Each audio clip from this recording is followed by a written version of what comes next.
Hello friends, welcome to my YouTube channel Reena education hub. आज के इस वीडियो में हम सीखेंगे क्लास 11 मैथ्स की एक्सरसाइज 1.5 का क्वेश्चन नंबर 4। क्वेश्चन नंबर 4 दिया गया है कि यदि U जो कि यूनिवर्सल सेट है दिया गया है और A और B दो ऐसे सेट हैं जो इसके सबसेट होंगे, तो इनको हमें ये प्रूफ करना है कि A यूनियन B का जो डैश है वो इक्वल होगा A डैश और B डैश के इंटरसेक्शन के।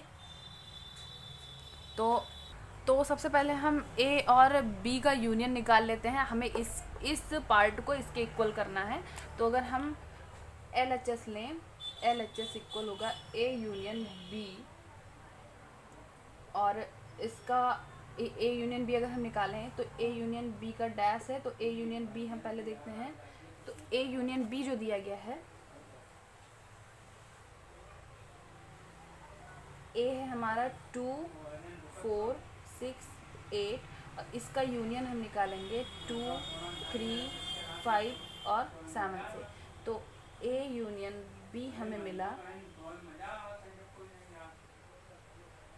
यूनियन में हम देखते हैं कि सभी संख्याएं ली जाती हैं, बस जो संख्याएं दो बार दी होती हैं उनको एक ही बार लेते हैं। तो 2 3 4 5 6 7 8 ये हमको मिल गया। तो ए यूनियन बी का अगर हम डैश देखते हैं तो डैश क्या होता है कि जब हम इसके यूनियन सेट जो होता है, यूनिवर्सल सेट जो होता है, उस यूनिवर्सल सेट से इसके सभी अवयवों को निकाल दें और जो बचे वही लें। तो क्या होगा कि हम देखते हैं 1 2 3 4 5 6 7 8 9 है इसका यूनिवर्सल सेट। उसमें से 2 3 4 5 6 अगर यहाँ से यहाँ तक की संख्याएं हम निकाल दें तो केवल हमको 1 मिल रहा है। ये हमको LHS मिल गया। अब हम RHS देखते हैं। RHS में पहले तो हमको A डैश निकालना है। तो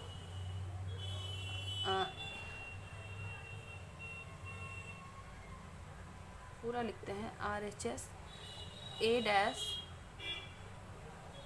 इंटरसेक्शन B डैश। इसके लिए हम पहले A डैश अगर निकालें तो A डैश क्या होगा, U dash A dash equal, अगर U से हम A के सभी अवयव निकाल दें तो A में क्या है 2 4 6 8 2 4 6 8 अगर U से निकाल दें 2 4 6 8 तो हमको क्या मिल रहा है 1 3, फिर हमें क्या मिलेगा 4 छोड़ के 5 मिलेगा और 6 छोड़ के 7 मिलेगा, 8 छोड़ के हमको 9 मिलेगा। ये हो गया हमारा A डैश। अब अगर हम B डैश निकालें तो B डैश होता है U डैश B, और U में से अगर हम B के सभी अवयव 2 3 5 और 7 अगर निकाल देते हैं तो हमें क्या मिलता है 1 मिलेगा, और 2 छोड़ के 3 छोड़ के 4 मिलेगा, 5 छोड़ के 6 मिलेगा और 7 छोड़ के 8 एंड 9 मिल रहा है। तो ये हो गया हमारा B डैश। अब हमें क्या देखना है कि RHS हमारा A dash intersection B dash जो है वो हम निकालते हैं। अगर RHS इक्वल ये दिया गया है तो A डैश हमारा क्या है 1 3 5 7 एंड 9, और इसका इंटरसेक्शन हमें निकालना है B डैश से 1 4 6 8 एंड 9। हम जानते हैं जब किसी भी सेट का हम इंटरसेक्शन निकालते हैं तो जो चीज़ दोनों में कॉमन होती है वही हम लिखते हैं, उसके अलावा कोई चीज़ नहीं लिखते। तो 1 तो इसमें दोनों में है, 3 किसी में नहीं, 5 नहीं है, 7 नहीं है और 9 भी आ रहा है। हम पहले एक बार और चेक कर लेते हैं इसमें। ये जो A यूनियन B हम लोगों ने निकाला, A यूनियन B का जो डैश था तो उसमें हम देख रहे हैं कि 8 है, उसके बाद में 9 भी था। यहाँ पे 9 मतलब 1 और 9 दो चीज़ें में 1 और 9 दो चीज़ें मिली थी, और क्योंकि 2 3 4 5 6 8 यहाँ से हमने इतनी संख्याएं अगर निकाल दी तो 1 और 9 बचा था। और दूसरी चीज़ अगर हम इसमें कॉमन करते हैं तो 1 है जो दोनों में है, 3 5 7 दोनों में नहीं है, फिर उसके बाद में हम देखते हैं 9 भी है जो दोनों में कॉमन है। तो हमारा जो RHS मिल रहा है, RHS मतलब A intersection A dash intersection B dash जो मिल रहा है हमको वो भी 1 एंड 9 मिल रहा है। तो हम देख रहे हैं कि A union B dash equal 1 and 9 है और A dash intersection B dash भी 1 एंड 9 है। तो हम लिखते हैं अतः A यूनियन B का डैश होगा equal A dash intersection of B dash के।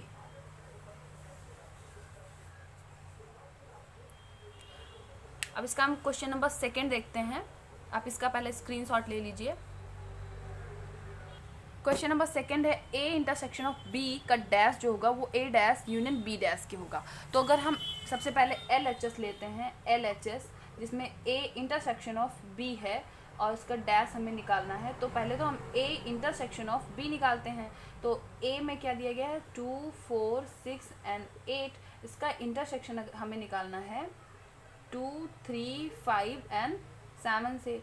तो इसमें जो कॉमन पार्ट होंगे वही हमको लेना है। तो कॉमन पार्ट हमें क्या मिल रहा है 2, 4, 6, 8, केवल 2 है जो हमको कॉमन मिल रहा है ए इंटरसेक्शन ऑफ बी में। तो ए इंटरसेक्शन बी का डैश क्या होगा U dash A intersection B. तो u के ऐसे अवयव जो a इंटरसेक्शन b में नहीं है वही हम लिखेंगे। तो 2 को छोड़ के सभी अवयव हैं जो a इंटरसेक्शन b में हैं, b डैश में हैं। तो हम देखते हैं कि u में केवल 2 को छोड़ दें तो क्या बचेगा 1, 3, 4, 5, 6, 7, 8, 9। ये हो गया हमारे a dash intersection b, A intersection B का डैश, ये हमको मिल गया। अब हम अगर आर एच एस देखते हैं, आर एच एस, तो आर एच एस में हमको ए डैश और यूनियन बी डैश कहा गया है निकालने के लिए। तो सबसे पहले हम क्या करते हैं कि ए डैश और बी डैश निकालते हैं। अभी मैंने वैसे ए डैश और बी डैश निकाला था, फिर से देख लेते हैं एक बार। तो ए डैश इक्वल क्या होगा यू डैश ए। तो u डैश ए में कितने पार्ट हैं 2, 4, 6, 8। तो u से 2, 4, 6 अगर 8 हटा दें तो a डैश हमको मिल रहा है 1 मिलेगा, 2 छोड़ के 3 मिलेगा और 4 छोड़ के 5 और 6 छोड़ के फिर 7, 8 छोड़ के 9, ये हो गया। फिर अगर हम b डैश देखें, b डैश क्या मिलेगा तो u डैश b और u बी के जो अवयव हैं 2, 3, 5 एंड 7। तो बी डैश हमको जो मिल रहा है 2 छोड़ेंगे अगर तो 1 मिल रहा है, फिर 2 और 3 छोड़ के 4 मिल रहा है, 5 छोड़ के 6, 7 छोड़ के 8 और 9, 1, 4, 6, 8, 9, 2, 3, 5, 7 हमने अगर छोड़ा है तो। और ये हो गया हमारा बी डैश। अब हमें A dash union B dash निकालना है। तो यूनियन है 1, 3, 5, 7 और 9, ये हो गया हमारा ए डैश। और यूनियन हमें निकालना है बी डैश से जो कि है 1, 4, 6, 8 एंड 9। यूनियन में हम चूँकि सभी अवयवों को लेते हैं, बस जो अवयव 2 बार होते हैं, दोहराए होते हैं, उनको एक ही बार लिखा जाता है। तो 1 को 2 बार लिया गया, हमने 1 को एक ही बार ले लिया। 2 छोड़ के फिर 3 है, 4 है, 5 है, फिर 6 हो गया, 7 हो गया, 8 हो गया और 9 हो गया। ये हो गया हमारा ए डैश यूनियन बी डैश। अब हम देखते हैं ये हमारा ए डैश यूनियन बी डैश मिल गया। हम देख रहे हैं कि अगर हम इन दोनों को इक्वल करके देखते हैं तो क्या है, तो 1, 1, 3, 3, 4। तो हम देख रहे हैं कि सभी अवयव, ये जो सभी अवयव हैं वो ए इंटरसेक्शन बी डैश के हैं। तो हम लिखेंगे कि A intersection B dash equal A dash union B dash है। ये हमने प्रूव कर दिया। आप इसका भी स्क्रीनशॉट ले लीजिए। आई होप आपको ये क्वेश्चन समझ में आया होगा, आपको ये वीडियो अच्छी लगी होगी। अगर आपको ये वीडियो अच्छी लगी तो प्लीज़ लाइक कीजिए, शेयर कीजिए, कमेंट में बताइए कि आपको ये वीडियो कैसी लगी। और अगर आपने हमारा चैनल अभी तक सब्सक्राइब नहीं किया तो प्लीज़ सब्सक्राइब कीजिए। Thank you.